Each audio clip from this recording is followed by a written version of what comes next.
Don Quixote by Miguel de Cervantes Saavedra. Part 1, Chapter 4. What happened to our knight after leaving the inn? It was about daybreak when Don Quixote sallied forth from the inn, so lively and brimful of gladness at finding himself knighted that his very horse girths were ready to burst for joy.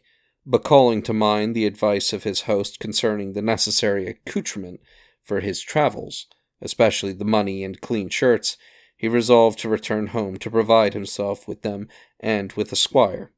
He had in view a certain labouring man of the neighbourhood, who was poor and had children, but was otherwise very well fitted for the office of squire to a knight. With this thought in mind, he turned Rozinante towards his village, and the horse, knowing full well of the way to his stable, began to trot so briskly that his hoofs seemed hardly to strike the ground. The knight had not travelled far when he thought he heard faint cries of someone in distress from a thicket on his right hand. No sooner had he heard them than he said, "I render thanks to heaven for such a favour.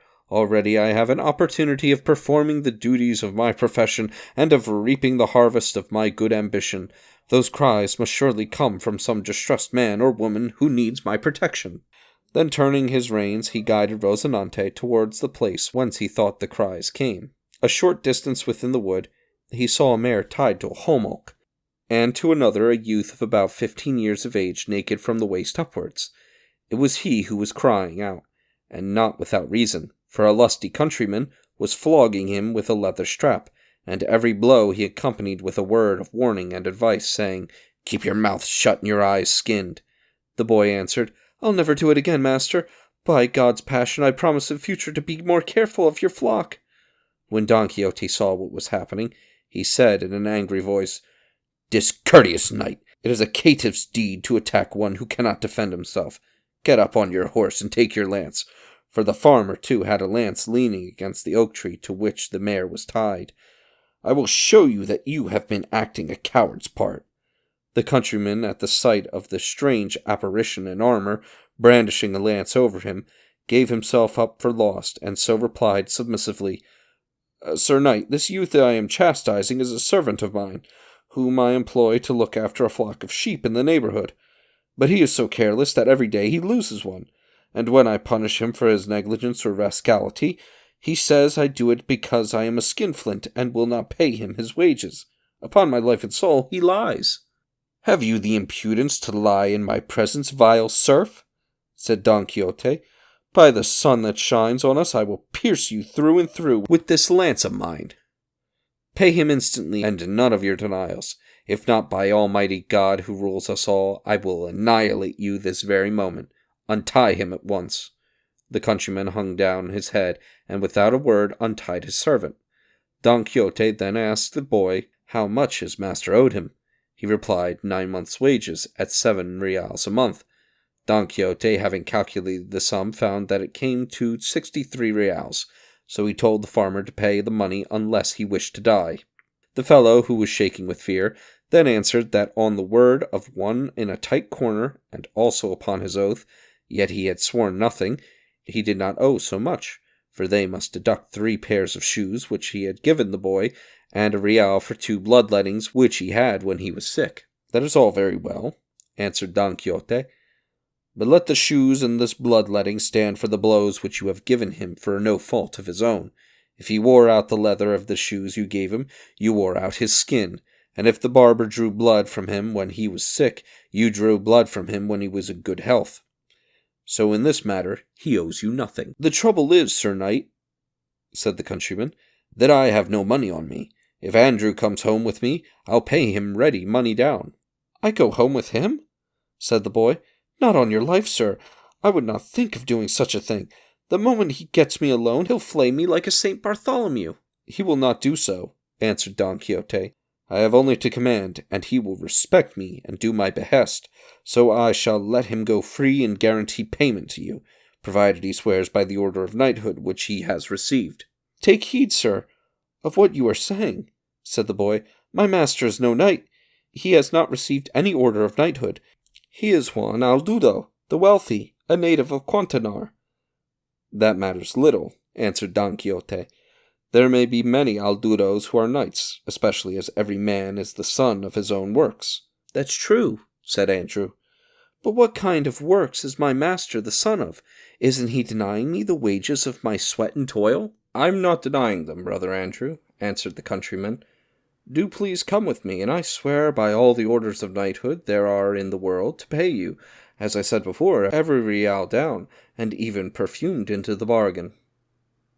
"I'll let you off the perfuming," said Don Quixote. "Give them to him good, honest reals, and I shall be satisfied. But see it that you carry out your oath. If not, I swear by the same oath to return and chastise you, and I am sure to find you, even if you hide away from me more successfully than a lizard. And if you want to know who it is who gives you this command, learn that I am the valiant Don Quixote of La Mancha, the undoer of wrongs and injuries. So God be with you, and do not forget what you have promised and sworn, on pain of the penalty I have stated." With these words he spurred Rozinante, and in a moment he was far away. The countryman gazed after him, and when he saw that he had gone through the wood and was out of sight, he turned to his servant Andrew, saying, "Come here, my boy. I want to pay you what I owe you in accordance with the commands of that undoer of wrongs." "So you shall, I swear," said Andrew, "and you will be well advised to obey the orders of that good knight. May he live 1,000 years. He surely is a courageous and good judge. By St. Roch, if you don't pay me, he'll be back and he'll do what he threatened." "Faith, and I'll swear it too," answered the countryman, "and to show you my goodwill, I'll increase the debt in order to increase the pay."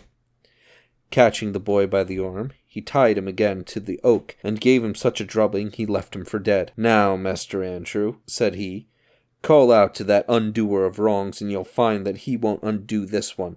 Indeed, I don't think I'm finished with you yet, for I've a mind to flay you alive, as you feared a moment ago." At last he untied him, and gave him leave to go off and fetch his judge to carry out the threatened sentence. As for Andrew, he went off dejected, swearing that he would seek out the valiant Don Quixote of La Mancha, and tell him all that had happened, and he would make his torturer pay 7-fold. However, he departed in tears, while his master stayed behind, laughing. Such was the manner in which the valiant Don Quixote undid that wrong. Meanwhile the knight was pleased with himself, for he believed that he had begun his feats of arms in a most successful and dignified manner, and he went on riding towards his village, saying to himself in a low voice, "Well mayest thou call thyself the happiest of all women on earth, O Dulcinea del Toboso, fearless among beauties, for it was thy fortune to have subject to thy will so valiant and celebrated a knight, as is and shall be Don Quixote of La Mancha, who, as all the world knows, received only yesterday the order of knighthood, and today has undone the greatest wrong that ever ignorance designed or cruelty committed. Today, from the hand of that pitiless foe, he seized the lash with which he so unjustly scourged that tender child." Just then he came to a road which branched into 4 directions, and forthwith he was reminded of the crossroads where knights-errant would halt to consider which road they should choose. To imitate their example, he paused for a moment's meditation, and then he slackened the reins, leaving Rozinante to choose the way. The horse followed his original intention, which was to make straight in the direction of his stable. When Don Quixote had ridden about 2 miles, he saw a big company of people who, as it appeared later, were traders of Toledo, on their way to buy silk in Murcia. There were 6 of them, and they carried sunshades. They were accompanied by 4 servants on horseback and 3 muleteers on foot. No sooner had Don Quixote perceived them than he fancied a new adventure was at hand. So, imitating as closely as possible the exploits he had read in his books, he resolved now to perform one which was admirably molded to the present circumstances. So with a lofty bearing he fixed himself firmly in his stirrups, grasped his lance, covered himself with his buckler, and stood in the middle of the road, waiting for those knights-errant to approach, for such he supposed them to be.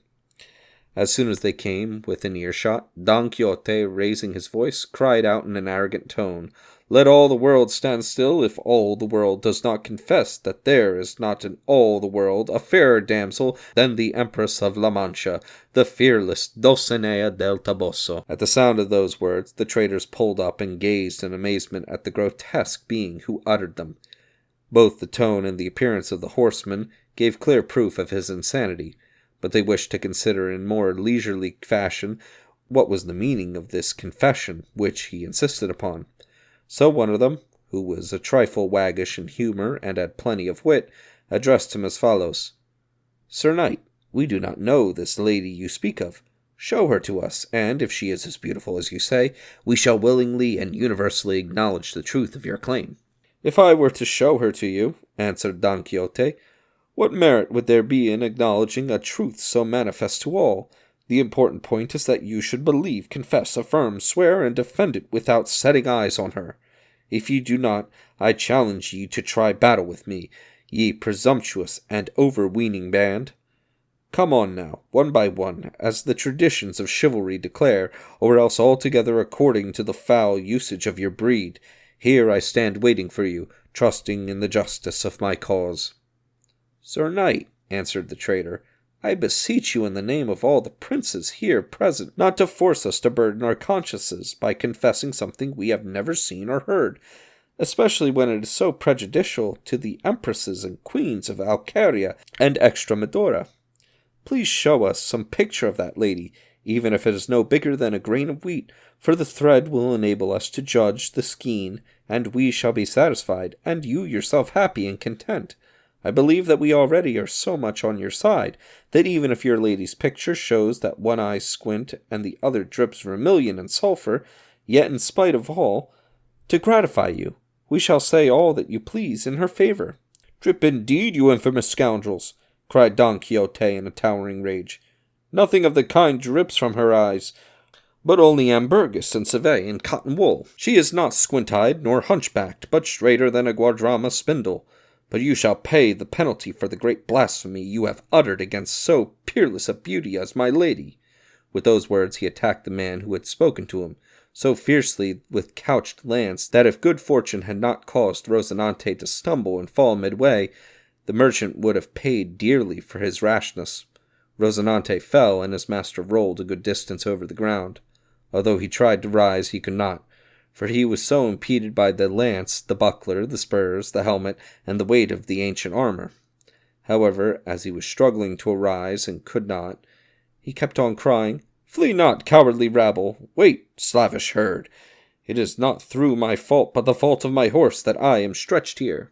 One of the muleteers of the company, who indeed was not over good-natured, when he heard the poor fallen knight say such arrogant words, could not resist the temptation to give him his answer on his ribs. So he went up to him, took the lance, broke it into pieces, and with one of them he so belaboured our poor Don Quixote that in spite of his armor he ground him like a measure of wheat. His master shouted to him not to beat him so much, and to leave off. But the fellow's hand was now in, and he would not leave off the game until he had spent what remained of his rage. Then running to get the rest of the pieces of the lance, he splintered them all on the wretched knight, who, in the midst of all this tempest of blows that rained on him, did not for a moment close his mouth, but bellowed out threats for heaven and earth and those villainous cutthroats, for so they appeared to him. At last the muleteer became wearied, and the traders pursued their journey, carrying with them plenty of matters for conversation at the expense of the poor drubbed knight. And when he was alone, he tried to see if he could get up, but he could not do so when he was hale and hearty. How could he do it when he was bruised and battered? And yet he counted himself lucky, for he thought that his misfortune was peculiar to knights errant, and he attributed the whole accident to the fault of his horse.